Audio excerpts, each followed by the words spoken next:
देवघर पगली के अपना छोरी के। कैसे आई बाबा पगली के अपना छोरी के।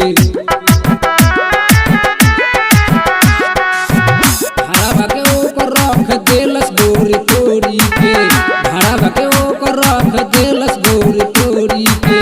कैसे आई बाबा पगली के अपना छोरी के। कैसे आई बाबा पगली के अपना छोरी के।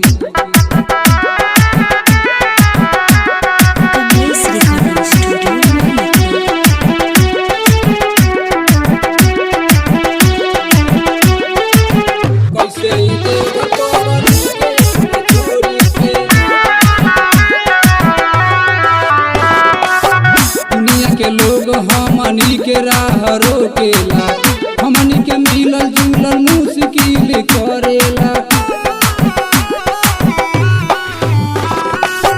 दुनिया के लोग हमनी के राह रोकेला, हमनी के मिलल जुलल मुश्किल करेला।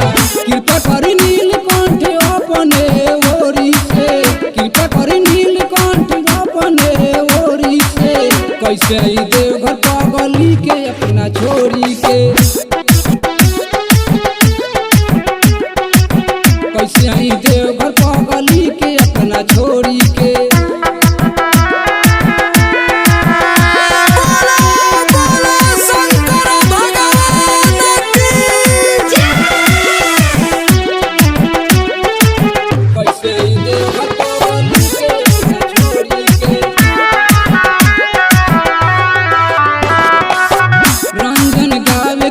रोई रोई कहेला सुरेंद्र जी के साथ काहे ऐसे होखेला। रंजन गावे गीतिया रोई रोई कहेला सुरेंद्र जी के साथ काहे ऐसे होखेला। कृपा करी महादेव हमारा पथोरी से। कृपा करी महादेव हमारा पथोरी से। कैसे आई देवघर पगली के अपने छोरी के। कैसे आई देवघर पगली के अपना छोरी के। Recording studio